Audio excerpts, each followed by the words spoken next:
Très heureux de vous retrouver dans cette nouvelle année. Alors, tous nos voeux les meilleurs pour l'année 2020 qui commence déjà avec moi sur ces plateaux. Comme toujours, Alimalé. Alimalé, bonne année, mes meilleurs voeux. Merci beaucoup à vous pareillement. Sinon, tu as bien entamé l'année nouvelle? En tout cas, avec optimisme. Avec optimisme, ça c'est bien dit. Alors sur ces plateaux, l'honorable Moussa Kalema, il est le président national du Parti des Vertus Républicaines, PVR en sigle. Il faut rapidement dire aussi que c'est un élu de Massi Manimba dans la province de Kwilu. Honorable, mes meilleurs voeux. Meilleurs vœux à vous aussi et à toute l'équipe de votre chaîne.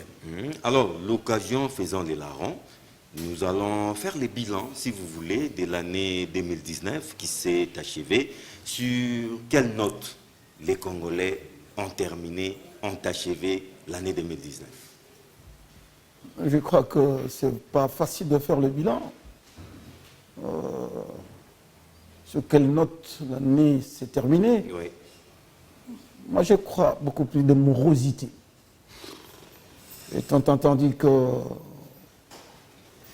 plusieurs promesses n'ont pas été tenues, et on a vu la cherté du panier des ménagers, le dérapage de la monnaie. Je crois que les gens ont fêté dans des conditions difficiles. Il faut avoir le courage de les dire. Mais l'espoir reste permis parce qu'il y a une détermination, nous pensons, de la part des décideurs pour essayer de redonner l'espoir à notre peuple. Voilà ce que je peux dire par rapport à cette fin de l'année. Mais il y a des ceux-là qui pensent que l'espoir y est déjà, avec la volonté, et l'espoir y est encore avec la détermination du chef de l'État. Cela a effacé ces tableaux sombres que certains tentaient de peindre par rapport à ces festivités. Vous savez, moi je ne suis pas campagne pour que je commence à vous parler des choses qu'on a promis, qu'on n'a pas réalisées. Je l'ai dit que l'espoir est permis. Je note que la simple volonté politique ne suffit pas.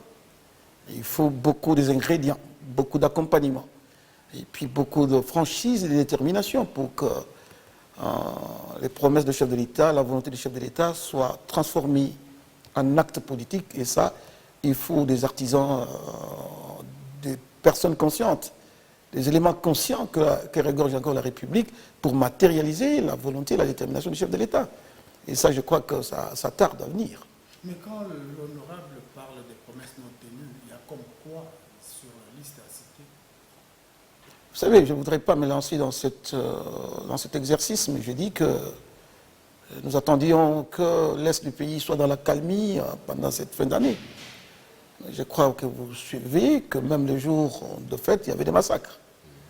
Et vous suivez également les déclarations faites par les uns et les autres, notamment la déclaration du cardinal qui alerte la nation de la possibilité de balkanisation du pays. Et quand je considère le nombre de décès, des calamités, n'est-ce pas, et la misère qui continue à gangréner la République, n'est-ce pas, je note qu'effectivement il y a beaucoup de choses qui ne sont pas encore faites malgré la détermination et la bonne volonté du chef de l'État. Comme j'ai noté que la volonté politique du chef de l'État ne suffit pas pour transformer les Congos. Nous voudrons que ça soit pratique. Nous voudrons des choses pratiques. Vous savez que le prix des denrées alimentaires ont doublé dans la ville de Kinshasa. Et comme à travers le pays. Voilà pourquoi je note qu'il y a eu des difficultés énormes. Quand je considère ce que j'ai vu aujourd'hui chez moi pendant cette fin d'année, le nombre de personnes, ici même à Kinshasa, dans ma circonscription, en fait ma vieille circonscription, là où j'ai vu effectivement le nombre de gens qui étaient dans les besoins, je note que depuis que j'ai été député, le nombre de sollicitations. Le nombre de sollicitations, cette fois-ci, était exorbitante. Voilà. Alors, honorable, on ne peut pas parler de l'année 2019 sans revenir sur ces faits marquants, l'alternance pacifique et civilisée. Bientôt une année, jour pour jour, si vous étiez demandé de faire aussi l'évaluation, une sorte du bilan de cette première alternance pacifique en République démocratique du Congo, comment allez-vous le faire? Je note que cela a permis effectivement l'atterrissage en douceur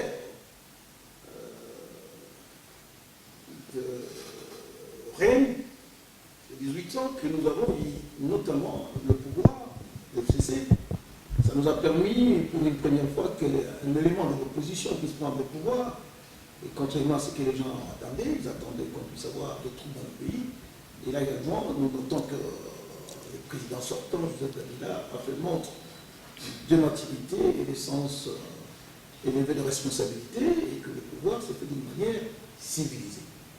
L'alternance est là, mais il faudra maintenant que le fruit de l'alternance profite à tous les Congolais, et c'est ce que nous attendons, donc les sociales de notre peuple.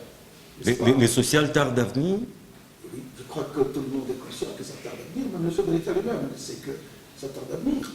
Même si, comme je dis, les efforts ont été faits, les actions ont été posées, mais est-ce que cela compacte avec les sociales du peuple? Je dis, ça traîne à venir, parce que les routes de dessert agricoles sont encore en état de délabrement le plus avancé. Il n'y aura pas véritablement social, il n'y aura pas boum sur le plan social, tant que les routes de dessert agricoles seront dans cet état végétatif, et tant que l'ordre ne sera pas réellement restauré dans le pays. Voyez-vous, sur le plan social, je sens dans la ville, même partout dans toutes les villes, vous sentez qu'il n'y a pas de l'ordre, même dans la façon de vivre. Il y a des ordres qui s'installent dans le pays sans qu'on se rende compte. L'actuel président sort des entrailles de l'UDPS, or tout le monde le sait, à l'UDPS, le peuple est d'abord. Un an après, vous réalisez que ce n'était qu'un slogan cru. Écoutez, je crois que c'est trop prématuré de dire ces choses-là, mais je note qu'en ce qui concerne le Parti de Vertu républicaine, d'abord le pays. Le peuple fait partie du pays, d'abord la nation. Parce que quand vous isolez le peuple, la nation est composée des vivants et des morts. Il est composé de tout ce qu'il y a dedans. Mais le peuple fait partie de l'élément constitutif d'une nation. Voilà pourquoi nous disons d'abord le pays. J'ai dit que les efforts sont en train d'être faits, mais en même temps, ça n'avance pas comme on s'attendait. Nous voudrons bien que les choses soient boostées et que la volonté du chef de l'État soit transformée en acte. Et comme lui-même disait, vous ne plus de slogans, soit disant que le pays est riche, le pays n'est pas riche, le pays est plein de ressources humaines. L'objectif que le chef de l'État a, c'est de transformer ces ressources humaines en richesse qu'il faut rétribuer pour que le peuple vive comme dans des pays civilisés. John, parlant du pouvoir en place, le président national du Parti des Vertus républicains, l'honorable, a tantôt dit ici que l'ordre, aussi longtemps que l'ordre ne sera pas établi, rien ne répondra, rien ne marchera. Mais il y a de ceux-là qui accusent la coalition, les coalisés, à ne pas jouer franc jeu, c'est-à-dire le FCC ne joue pas franc jeu face à son partenaire cash, et c'est ce qui serait à la base de ce que nous connaissons aujourd'hui comme blocage ou difficulté. Est-ce que le président national du Parti des Vertus républicains partage cet avis? C'est facile de doiter, c'est facile de doiter l'autre. Vous savez, l'échec a toujours été orphelin. Oui, la victoire. À plusieurs parts. À plusieurs parts. Je crois que le chef de l'État lui-même n'a cessé de marteler que la coalition était la meilleure chose qui est arrivée au pays. Et qu'il est dit, depuis des petites difficultés, la coalition tient bon. Mais c'est moi qu'il ne faut pas chercher des boucs émissaires. Je vais vous donner un exemple banal. Regardez dans la ville. Moi, j'habite Massina, vous habitez, je ne sais pas dans quelle commune. Arrivé sur le boulevard. Franchement, de tout le temps, depuis Mobutu jusqu'en passant par Kabila, je n'ai pas vu les autres que je suis en train de constater aujourd'hui. Il est difficile de circuler dans cette ville. Les désordres sur la voie publique. Sur la voie publique. Mais c'est peut-être juste... Attendez. À cause des Wewa. Attendez. Il y a les Wewa, il y a les marchands ambulants. Allez sur le boulevard, au niveau de Pascal, au niveau des bonhommes. En dépit des embouteillages, mais vous voyez, pratiquement, le boulevard est transformé en marché. À ciel ouvert. À ciel ouvert. Avec le risque que ces hommes soient broyés par des véhicules. Et il y a tant d'accidents. Et vous constatez qu'en fait, on dirait que nous sommes dans un état où il n'y a pas de dirigeants. Mais ce n'est pas nécessairement dû par les travaux de grande envergure lancés sur l'ensemble du Non, territoire. ce n'est pas ça. Non. Le pays s'est transformé en chantier. Non, ce n'est pas ça. Je ne parle pas des chantiers, et ça c'est une bonne chose que j'encourage, d'ailleurs que le plus vite possible, le chef de l'État fasse pression à ceux qui doivent débloquer les moyens pour qu'on termine avec cette affaire. Est-ce que c'est ce qui a amené les gens sur le marché pour aller vendre? Est-ce que c'est ce qui a amené que les amis qui transportent, qui ont des motos, soient sur la route? Je vais vous donner un autre exemple. Tous ces hommes qui ont des motos, ces motos n'ont pas de matricule. Et ces gens qui circulent avec ces motos, ils n'ont même pas de permis. C'est comme disait quelqu'un, l'État ne gagne rien. Écoutez-moi, le problème n'est pas de gagner. Imaginez-vous les dégâts qu'ils font. Les accidents. On m'a cogné en moins d'une semaine 3 fois.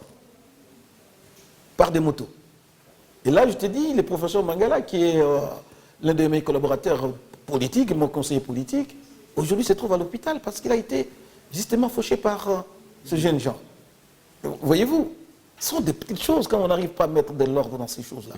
Honorable, est-ce que ces jeunes gens constituent une véritable bombe à retardement? Bien entendu. Parce qu'on a l'impression qu'ils se permettent tout, ils se disent être de la famille présidentielle, tout, alors que ça fait rire. Mais exactement, la responsabilité du ministre de l'Intérieur et du gouverneur de la province sont engagées. Oui, ça peut devenir une véritable bombe à retardement si on ne prend pas toutes les mesures nécessaires pour essayer de remettre de l'ordre. Peut-être qu'on y est déjà. Imaginez-vous, ils n'ont jamais tort. Hein. Ils peuvent se conduire très mal. Moi-même, j'ai failli vivre ça. Heureusement que je suis très connu dans la ville.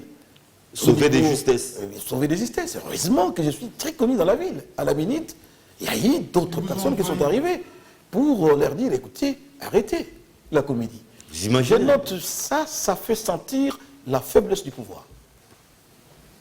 Ça fait sentir la faiblesse de l'État. Et vous n'allez pas doiter les alliés de FCC. Le gouvernement, c'est un tout. Si ce gouvernement échoue, c'est que le FCC échoue ensemble avec les caches. Et donc je ne vois pas quelqu'un de sensé, d'intelligent, jouer à ce jeu-là. J'ai dit, une fois de plus, le chef de l'État doit s'assumer comme les garants des institutions de la République. Mais, à la rigueur, interpeller et sanctionner les faiblards. Mais pour corroborer ce qu'a dit Ali Malé, si ça ne marche pas en dépit de toute la bonne volonté du chef de l'État, c'est parce que le FCC fait plomber la machine. Tenez, le chef de l'État signe des ordonnances. Jusqu'à présent, ces ordonnances souffrent d'exécution bloquées par les ministres FCC. C'est comme ça que la coalition marche. Non, c'est mal présenter les choses. C'est pourquoi le chef de l'État devrait se faire entourer par une équipe experte. Je note qu'il y a un problème. Le chef de l'État prend ses ordonnances quand le gouvernement qui est en place, le gouvernement de Tchibala, était déjà démissionnaire. Et que le chef de l'État venait de nommer un premier ministre, mais qui n'avait pas encore constitué son gouvernement. Toutes les ordonnances du chef de l'État, il est dit, sur proposition du gouvernement. Quel gouvernement? Parce que Tchibala ne pouvait plus poser des actes. Parce qu'il y avait déjà un premier ministre nommé. J'ai dit, l'expertise qui entourait le chef de l'État, c'est qu'ils l'ont conseillé. Soit on l'a piégé, soit on a voulu créer on est allé trop vite en besogne. Non, je ne dis pas trop vite en besogne. Moi, je suis en train même de penser à des intrigues de sérail. Un piège. Tout simplement pour créer déjà une crise entre les FCC et les caches. Donc c'est tout à fait normal qu'en fait cette ordonnance ne soit pas exécutée. Même si la procédure de blocage, je ne l'admets pas. Je trouve que quelque part, ça affaiblit l'autorité. Mais c'est la meilleure façon de battre en brèche l'autorité de l'État, surtout sur les yeux de l'opinion publique. Voilà. Quel est le message que vous faites passer? Oui, le message, c'est un président symbolique, c'est un président protocolaire. Non. Il ne faut pas aller trop vite à des qualifications qui n'ont pas d'essence. Ce que nous voulions dire au chef de l'État, vous avez voulu l'alternance. L'alternance, ça veut dire l'amélioration. L'alternance ne doit pas être tout simplement le changement des hommes. Vous avez combattu hier le président Kabila, soi-disant qu'il travaillait mal, qui n'a pas répondu aux attentes de la population. C'est ça ce que vous dites. Faites-les mieux, respectez les droits, respectez les lois. Voilà le message que nous avons envoyé au président de la République. C'est de dire, nous tous, nous sommes dans la logique, nous voulons que les choses changent, mais que ça change positivement. Voilà. Mais il y a des ceux qui pensent que la coalition marche mal. Honte au tampon. Revenons sur le cas de ces ordonnances du chef de l'État qui souffrent dans leur exécution. Les chefs de l'État ne pouvaient pas rester bras croisés et au nom de la continuité de l'État, vu certaines urgences, ils ne pouvaient il n'y avait pas une urgence, l'administration. Non. Il n'y avait pas urgence à la GETAMI, encore moins à la SNCC. Attendez, l'administration a des principes, a des normes. J'étais ministre du Travail, je sais quelque chose là-dessus, vous savez. Lorsque le directeur général est empêché, ou le PCA serait dans un état de ne pas exercer, il y a l'administrateur le plus âgé qui fait l'intérim. Et lorsque le DG est empêché, il y a les DGA qui peuvent faire l'intérim. Et donc, nous devons dire que l'une des causes qui fait que notre pays tangue toujours, c'est le non-respect des textes. Et nous voudrons, le président Tshisekedi, être respectueux des textes parce que, et je connais les combats qu'a menés sont des fins pères. C'est celui-là aussi de respecter les textes. Nous disons, la faute de ces côtés, vous ne devrez pas les donner aux alliés, donner au cabinet qui a rédigé ces ordonnances en violation flagrante des principes et même des normes. Mais en attendant, des vues, est-ce que ça ne remet pas en cause la cohabitation du FCC? Non, pas du tout. La preuve, la cohabitation continue. Et elle a un bel avenir. Non, il y a toujours ça, les douleurs d'enfantement. L'hypocrisie entre les coalisés. Écoutez, il est mieux d'ailleurs. À gauche, on fait semblant de donner à droite. Non, je crois que vous faites trop de procès d'intention. Vous savez, même au sein de votre entreprise ici, vous avez des problèmes. Il arrive des fois que vous vous contredisez. Et donc, comment voulez-vous que, même dans un mariage, il y a des problèmes? Mais le fait est que les mariages, les contradictions, les problèmes qui on les surmonte sont gérés d'une manière responsable pour que la maison ne casse pas. C'est ce qui est important. C'est ce qui est important parce que personne, ni le chef de l'État, et ni encore le FCC, n'a eu la majorité présidentielle en elle-même et la majorité parlementaire. Ça veut dire que la majorité présidentielle est du côté du président Tshisekedi, la majorité parlementaire est de l'autre côté de l'FCC. C'est tout à fait normal qu'on puisse arriver soit à la cohabitation, soit à la coalition, et on a opté pour la coalition. Je crois que le problème ne se pose pas à ce niveau-là. Le problème, c'est d'avoir des hommes intègres, des hommes de poigne, des éléments conscients qui régorgent encore le pays pour honorer notre pays, pour conduire le pays vers le destin le plus grandiose. Voilà. Honorable, aux côtés du problème des désordres sur la voie publique, les Wewa d'un côté, les vendeurs de l'autre, mais j'espère que vous ne l'avez pas omis, il y a aussi un autre sérieux problème. C'est celui de la salubrité ou de l'insalubrité dans la ville-province de Kinshasa. L'actuel gouverneur a lancé une opération tambour battant, Kinshasa-Bopeto, mais quelques mois après, on a l'impression que cette opération a du plomb dans l'aile. C'est tout à fait normal parce qu'on n'a pas la culture de la propriété. Vous savez, il y a des choses qui changeront. Si j'étais à la place de Ngobila, qui est un ami, oui. Comment vous pouvez l'aider? La seule façon de l'aider, je vais responsabiliser chaque bourgmestre et faire une sommation et mise en demeure. Les 24? Non, pas de 24. Les 24, je vous donne les 24 bourgmestres. Oui. Je vous donne 6 mois. Si dans 6 mois, vous n'arrivez pas à assainir votre commune, c'est que vous n'êtes pas à la hauteur. Et, et bien entendu, je vous donne les moyens. Les moyens, c'est de doter à chaque commune, ne fût-ce qu'un camion ben. Surtout ça. Voyez-vous? Et tous ces jeunes gens qui sont au chômage, qui sont prêts à travailler pour essayer de nettoyer la République. Dites-moi, j'étais à Lubumbashi pendant 3 ans à l'époque des musées. Chaque soir, à 15h, les marchés centrales, les marchés de Lubumbashi étaient fermés. Et vous voyez des équipes en train de nettoyer avec des lots. Et Lubumbashi a été tenu propre. Donc je note que il faudra qu'on libère, il faudra qu'on libère la réflexion. Est-ce un problème de mentalité? Le quinoa n'est pas propre? Quand vous faites allusion à Lubumbashi. Oui, je note que c'est devenu une culture. Parce que jeter quelque chose par terre ici, c'est rien. Sans gêne. Sans gêne.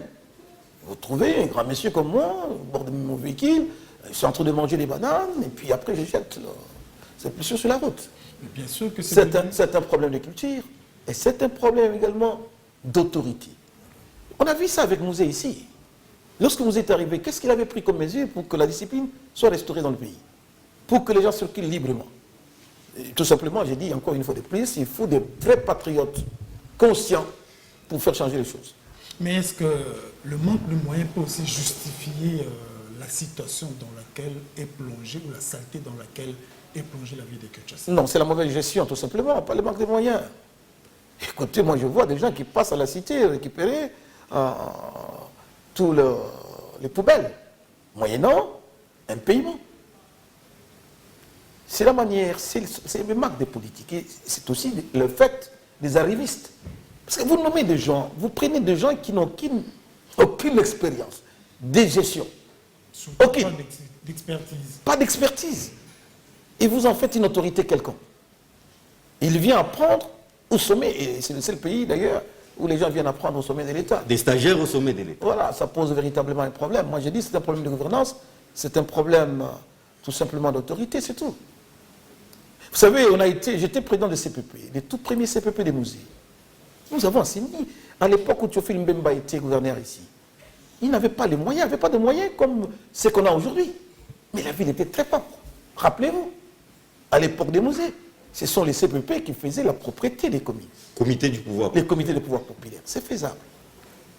Tout simplement, ceux qui ont des idées comme les nôtres ont fait tout pour vous museler.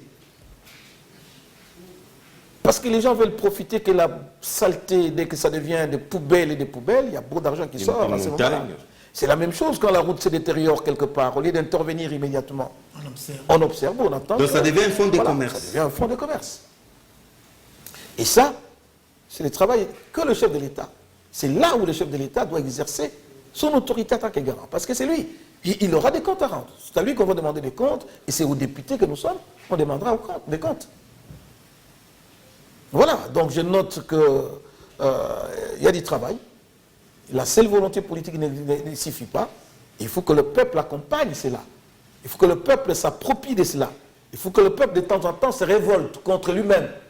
Parce qu'il doit refuser de vivre dans ces conditions insalubres. Moi, je reviens indirectement sur l'honorable Adi, le président national du Parti vertueux des Républicains. Vous avez dit les chefs de l'État doivent décider, les chefs de l'État doivent sanctionner. Une année après, pour être concret, qu'est-ce que le chef de l'État devait faire? Qui est-ce que le chef de l'État devait sanctionner? Mais il ne l'a pas fait. Concrètement. Bon, quand on dit le chef de l'État ne doit pas ne doit pas se substituer à la justice. Un chef de l'État donne l'impulsion. Il donne les caps.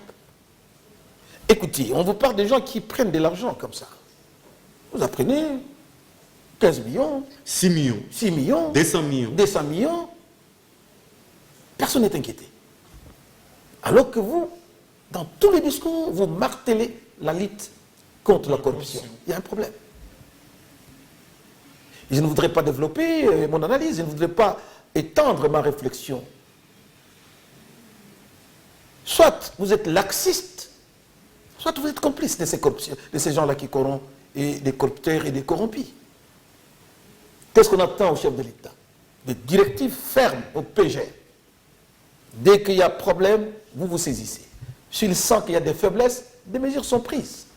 Et suivre le dossier jusqu'au bout. Et bien entendu, laisser le Parlement faire les contrôles sans qu'on puisse l'empiéter à faire son travail. Que chacun fasse son travail. Et le peuple contrôle en dernière analyse par les mandats qu'il nous accorde. C'est seulement ce qu'on demande au chef de l'État. Honorable, l'année animale et l'année 2019 a été déjà enterrée. Parlons maintenant de l'année 2020. Mais il faut dire que ça commence déjà très fort. Il y a eu 2 sorties, si je peux me permettre, médiatiques. D'un autre côté, le directeur des cabinets du président de la République, qui à travers ses déclarations, vous êtes informé, non seulement qu'il a donné 30 vaches, bon, là on s'est dit, ça ne peut pas faire débat, c'est de son droit, mais c'est à travers ses déclarations. Lorsqu'il donnait ses vaches, il dit c'est beaucoup plus pour consolider les relations entre les Rwandais et les Kivu. Au moment où il y a tension entre ces 2 pays, même avec la dernière visite de Monseigneur à Mbongo, comment avez-vous apprécié, quelle lecture vous avez fait de cette sortie du directeur des cabinets du chef de l'État? D'abord, je commencerai par Mbongo. Oui. Voilà un redresseur des torts. un réveilleur des consciences. Non, mais il a enfoncé sur une porte ouverte. C'est du déjà entendu. Mais, il est déjà entendu, mais quand ça sort d'un prélat comme lui, ça a une autre force politique. La preuve, c'est le monde entier qui en parle. Ça a une autre résonance. Voyez-vous? Et c'est là le vrai problème. Et c'est ça ma préoccupation. Je suis très inquiet à cause de ça. Oui, la survie de la République comme nation, comme pays, comme État est en danger. Le plan de la balkanisation est une évidence. Les guerres... Ce n'est plus du cinéma. Ce n'est plus du cinéma. Du moins, ça ne date pas d'aujourd'hui. Mais écoutez, c'est un processus. Mais le processus a atteint maintenant Son apogée. son apogée. Si pas une Et vitesse, si on ne fait pas attention, oui, le pays sera balkanisé. Et c'est pourquoi je pense que la session de mars va être trop complexe. Hein. c'est trop attendu. Et là, je crois que nous allons monter au créneau pour sauver la République. Parce que nous sommes encore parmi les rares éléments conscients. Je dis bien Élément conscient. Donc il y a beaucoup des que inconscients. regorge. Bien entendu, Mouting avait raison de dire que nous sommes dans un pays des inconscients. La République des inconscients. Dans un pays où les gens trahissent facilement à cause des miettes, de l'argent. Voyez-vous? Et c'est pourquoi la question de la nationalité, nous devrons l'étudier avec beaucoup de sérieux. Ceux qui pensent que nous allons donner un chèque à blanc en libéralisant la nationalité congolaise sont en train de se tromper. Le peuple doit s'en mêler. Donc je note que par rapport à ces deux déclarations, Oui. celle d'Ambongo vient effectivement démarteler sur des choses que nous connaissons, sur lesquelles Mouzé s'est attardé pendant tout le temps. Et qui lui a coûté la vie. Et qui lui a coûté la vie. Je voudrais même dire que le président sortant, de temps en temps, à un certain moment, il a monté les tons, ce qui a fait que ça l'a mis même en opposition avec les Occidentaux. Les problèmes, il faudra que les institutions de la République se penchent pour discuter sur la question. Je pense même qu'il faut investiguer pour déceler tous les complices. N'est-ce pas? Un travail des fourmis. Et bien entendu, tous les traîtres. Et tous les vendis, parce qu'il y en a, les renégats. Ceux qui conspirent pour que le pays soit balkanisé. Sans s'en rendre compte, les conséquences seront fâcheuses. Alors, je note, je soutiens Ambongo. Je crois que dans un avenir très proche, nous allons les rencontrer. Je suis également à la tête de la communauté islamique, comme deuxième personnalité, l'une des deuxième personnalités de cette communauté. Et pour nous, les combats pour la souveraineté, pour l'indépendance d'un pays, ça fait partie de raisons pour lesquelles les musulmans peuvent se battre. Et voilà pourquoi nous soutenons Ambongo. Et quant aux déclarations du directeur du cabinet, Oui. et franchement, j'ai été estomaqué, pas parce que le directeur a donné à son frère et ami, et comme lui-même l'a dit, général James, mais du fait que le fait d'une manière ostentatoire, avec trop de publicité. C'est scandaleux. Et ce qui m'a tiqué, effectivement, la fameuse déclaration selon laquelle ce bête il est donné pour consolider les relations d'amitié entre les Rwandais et les Kivu. Là, moi, en tant que politique, j'ai tiqué. Je crois que les Rwandais doivent consolider, s'il y a consolidé les relations, avec la RDC, mais pas avec les Kivu. Et donc, c'est une manière d'extraire les Kivu. Oh, Ambongo vous dit, faites attention, les Kivu fait partie des enjeux et de tous les jeux politiques d'aujourd'hui. Honorable, est-ce que c'était une déclaration inconsciente? Peut-être qu'il a réalisé la gravité de ses propos juste après. Bon, La nuance de ses propos. vous savez, moi je note... Oui, il l'a fait en homme politique, sachant de quoi il s'agit. Le directeur Caméré, c'est quelqu'un d'intelligent. C'est parmi les hommes intelligents que je connais dans ce pays. Je sais qu'il ne fait jamais les choses... Vous avez encore ces souvenirs à l'Assemblée nationale? Bien entendu, c'est Pas de chose par hasard. Non, c'est parmi les meilleurs présidents de l'Assemblée nationale. Je note qu'il ne tient pas des propos en l'air. Il sait ce qu'il dit. Et il sait ce qu'il fait. Et il sait où il va. C'est gravissime. Bon, c'est aux Congolais que nous sommes, tous ensemble, d'examiner la question. Et certains se posent même la question de savoir, est-ce qu'il était important que le directeur du chef de l'État, du cabinet du chef de l'État, prenne parole dans une festivité pareille? C'est pourquoi je dis... Combien étaient ces officiels qui étaient présents, mais qui malheureusement n'ont pas parlé? Est-ce que c'est tour à tour qu'on a accordé les micros aux invités ou c'est spécialement à Vitel Kamere qu'on a donné les micros? Vous savez, nos frères, nos amis de l'autre côté sont des fois cyniques. Peut-être c'était tout simplement Très malin. pour humilier la République démocratique du Congo, parce qu'effectivement, il n'y avait pas de raison pour que le directeur du cabinet puisse faire un discours magistral jusqu'à s'égarer en disant que le chef de l'État regrette de ne pas être invité. Non, vous savez, ça j'ai eu froid au dos. Je crois que le chef de l'État doit demander des explications. Peut-être que ça va lui causer des problèmes. Pourquoi on a invité lui, on a laissé les chefs? Non. C'est pas, il voulait plaisanter. Le directeur du cabinet ne pouvait pas sortir sans que le chef de l'État l'autorise. Il est le directeur du cabinet du chef de l'État. Donc il voulait plaisanter. Donc s'il partait, non, moi je ne dis pas qu'il voulait plaisanter. Il a fait passer un message. Moi j'ai dit ce message affaiblit la République. Qu'un chef de l'État puisse pleurnicher pour qu'un individu d'être invité par un individu, fût-il chef état-major, fût-il même un autre chef de l'État. Et c'est quelle activité? Il mariait sa fille. Je crois que là il y a un problème. Il y a un problème et je sais que je suis certain que les conseils spéciaux du chef de l'État en matière de sécurité et le chef de l'État lui-même feront le nécessaire pour rappeler le directeur du cabinet à l'ordre. Je reviens sur ce que le président du PVR a dit tantôt, mais en qualité plus de cadre, un influent fervent musulman. C'est rare de voir la religion musulmane faire des déclarations comme c'est le cas avec l'Église catholique, comme c'est le cas avec les protestants. Mais ici, au plateau, vous avez soutenu la déclaration de Monseigneur Frégolin Ambongo. Mais pourquoi est-ce que la religion musulmane congolaise n'emboîte pas les pas à ces deux religions? Ça veut dire qu'en fait, comme vous avez déjà des préjugés, hein, vous savez, nos frères, nos frères chrétiens ont toujours des préjugés envers cette religion. Et je crois que c'est devenu l'alternative crédible pour ce pays aujourd'hui. Le christianisme a déçu. Mais je ne voudrais pas faire un procès. Mais je crois que s'il y a des accusés, ils vont comparaître. Mais si on ne parle pas des accusés... Attendez, si, nous sommes face à un procès de la société. C'est notre pays qui est en train d'être balkanisé. C'est notre pays qui est humilié, qui est affaissé, qui est ridiculisé, qui est affaibli. C'est un procès de la société congolaise. L'élite de ce pays, c'est une élite chrétienne. Cette élite, c'était le modèle. Il y a un problème. Les musulmans ne veulent pas se lancer dans ces combats-là en tant que musulmans. Nous parlons ici en tant que patriotes congolais. Et lorsque Monseigneur a parlé, il n'a pas parlé en tant que catholique, il a parlé en tant que fils de ce pays. Mais bien entendu, autorité morale. De l'Église catholique romaine. Et voyez-vous, face à sa conscience, parce que vous pouvez tromper tout le monde, mais vous n'allez pas tromper votre conscience. Il a parlé. C'est de la même manière que nous parlons. C'est de la même manière que j'ai toujours parlé sur ce plateau. Combien de fois j'ai martelé sur les valeurs morales, éthiques et sur la trahison qui a toujours élu domicile dans ce pays.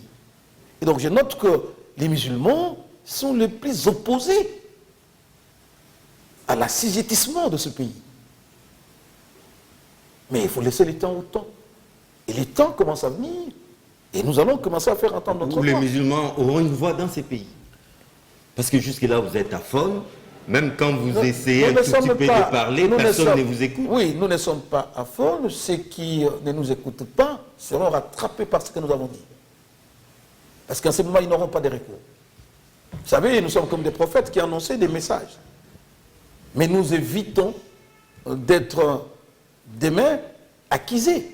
Vous avez vu comment on a tenté d'islamiser la guerre de l'Est, en parlant d'ADEF, des gens radicalisés, alors qu'on connaît qui est-il là-bas. Non, j'ai dit que le musulman, en tant que patriote, en tant que Congolais, moi je parle, pas en tant que musulman, mais en tant que Congolais, vrai Congolais, patriote, dirigeant politique, oui, je parle en tant que sentinelle de la République. Voilà. Honorable, la situation à l'Est continue à nous tenir à cœur, mais parmi les pistes de solutions, un digne fils de ces pays, Adolphe Mouzito pour ne pas les citer, propose carrément que nous fassions la guerre contre le Rwanda. Comme disait Mouzé, la guerre doit aller d'où elle est venue. Êtes-vous de cet avis? Non, écoutez, moi je crois que moi je ne fais pas de déclarations hasardeuses. Il faut d'abord faire l'état mis. On vous dit, vous allez faire cette guerre avec quelle armée? Il faut commencer par armer le peuple. Il faut armer le peuple. Les armer sur le plan des consciences nationales, des mentales. À ce moment, on peut faire la guerre. Il y a des préalables. Il y a des préalables. Dites-moi aujourd'hui, cette guerre-là, on l'a commencé depuis longtemps. Est-ce que les compatriotes, en faisant cette déclaration, a pris la mesure de la question? Je ne peux pas vous le dire aujourd'hui parce que je n'ai pas encore eu des discussions directes avec les premiers ministres honoraires. Votre collègue député national. Et bien entendu, je n'ai pas encore eu des contacts directs, mais lorsque je vais l'approcher, il doit me dire exactement comment il entend ces combats. voilà, comment nous allons mener ces combats. Avec quelle armée? Même si nous avons des éléments bien formés dans cette armée, des officiers de haute capacité. Mais en même temps, les mêmes compatriotes nous disent que l'armée est minée. Et on dit est infiltrée. est infiltrée. Comment on va gagner? Je crois qu'il y a un travail à faire d'abord. Il faut tamiser l'armée. Il faut tamiser les services. Il faut extirper les traîtres, les renégats, les bandits et les infiltrés. En ces moments-là, faire une armée véritablement républicaine, patriote, celle-là est prête à mourir et à se conformer à leur serment, mourir pour la patrie. Mais au nom de la guerre, on sait quand est-ce qu'elle commence, quand elle finit, on ne sait pas, et surtout comment elle finit, on ne sait pas. Voilà, c'est pourquoi justement je dis qu'il ne faut pas faire des déclarations hasardeuses.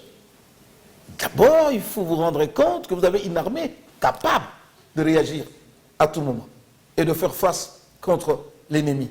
Si c'est ça l'option, et je crois que c'est la dernière des options qu'il faut prendre. Au jour d'aujourd'hui, nous pouvons continuer à discuter directement, je dis bien directement, au lieu de continuer à discuter avec des groupes skills, Sans des pouvoir milices, réel. sans pouvoir réel. Tout ce qui se passe à l'Est, c'est de l'imagination, c'est des montages grotesques. Revenons sur ce qui s'est passé. Attendez, je vais vous dire une chose de très sérieuse. Lorsqu'il y a des milices, on doit toujours avoir une direction politique. Mais tous ces milices de l'Est, on nous parle de 170 quelques milices.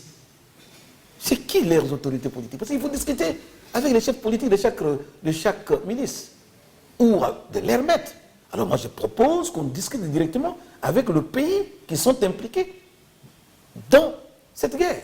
Directement avec eux, au lieu de discuter avec les jeunes gens qui sont dans la forêt, qui n'ont rien à manger. Intermédiaires. Voilà. Mais comme autre solution à cette situation de l'Est qui perdure, il y a des voix qui s'élèvent pour proposer une fois de plus l'initiative ou la tenue d'une concertation.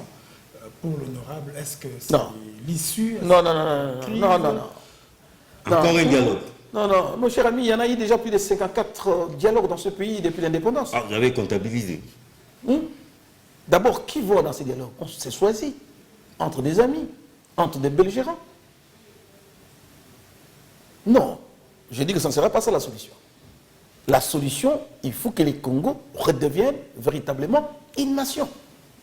Et que toutes les institutions jouent pleinement leur rôle. Que les Congos soient respectés. Et il faut se faire respecter. Pour se faire respecter, qu'est-ce qu'il faut? Il faut une justice impartiale. Il faut une armée véritablement républicaine. Il faut des institutions saines. Il faut un parlement dynamique. Il faut un gouvernement combatif. Il faut une diplomatie des chocs. Voilà la solution. On arrive à résoudre le problème. Alors, honorable, il ne nous reste que 5 minutes. En tout cas, en termes de vœux pour le peuple congolais, comment voyez-vous ou comment voulez-vous que l'année 2020 soit? Qu'elle soit véritablement une année d'action, comme le chef de l'État l'a suggéré devant les deux chambre de parlement réunie, il nous a promis une année d'action. L'action, c'est la pratique.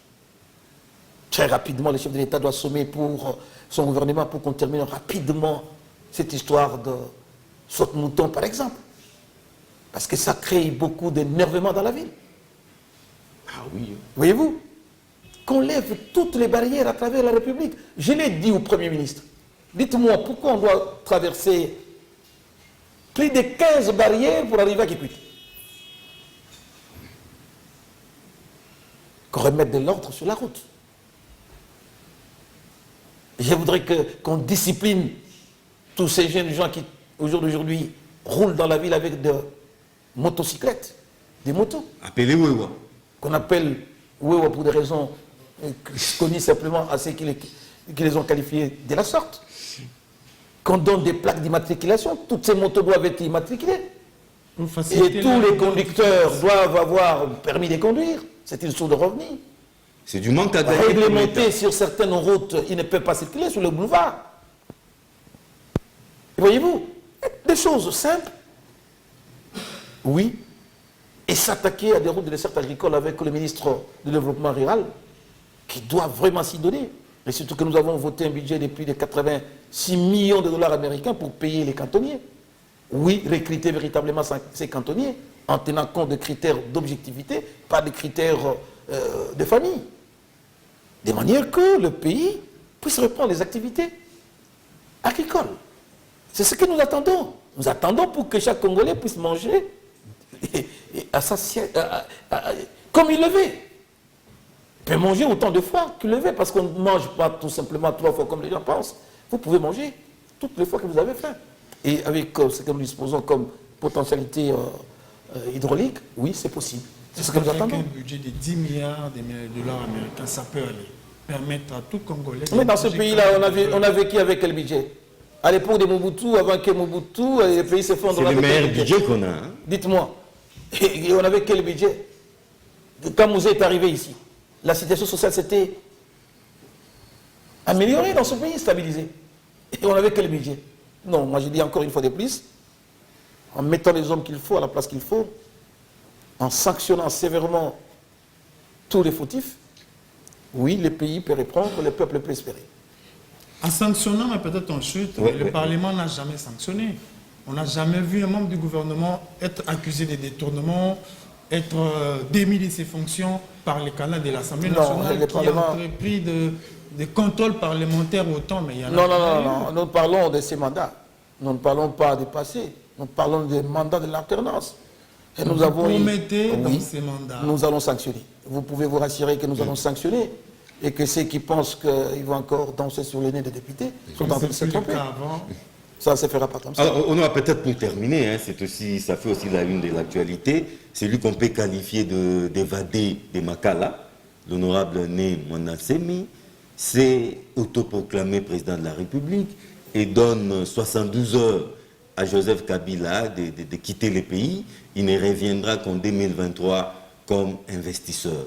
Votre réaction? Non, on ne joue pas avec le pays comme ça. Ça, c'est jouer, ça, c'est blaguer, ça. C'est de la comédie. Bon, je crois que de temps en temps, on a besoin de telles déclarations pour amuser la galerie. Pour essayer de nous crisper, parce qu'on est trop crispé. Et donc, je note que c'est sans objet. Ça. Vous voulez dire, c'est du théâtre de chez nous? Non, écoutez, je ne sais pas par quel mécanisme il va le faire. Il va devenir chef de l'État. J'aurais peut-être pensé... Non, il l'est déjà. Fayoulou pouvait le faire. Peut-être que lui, il se querelle. Il a été candidat. Même Fayoulou doit s'inquiéter. Lui, il n'a même pas été candidat. J'ai même lu quelque part qu'il voulait nommer Fayoulou comme son premier ministre. Donc bientôt. Écoutez, c'est de la vaste blague, ça. Il ne faut pas qu'on continue à jouer avec les Congolais comme ça. Nous avons un chef de l'État qui a été élu. Il faut lui donner la chance. Nous lui demandons tout simplement de travailler, de ne pas trop parler, pas trop de déclarations, mais qu'il soit pragmatique et pratique. Voilà les conseils que moi je donne au chef de l'État, et qu'il cherche toute l'expertise de tous bords, qu'il travaille avec tout le monde.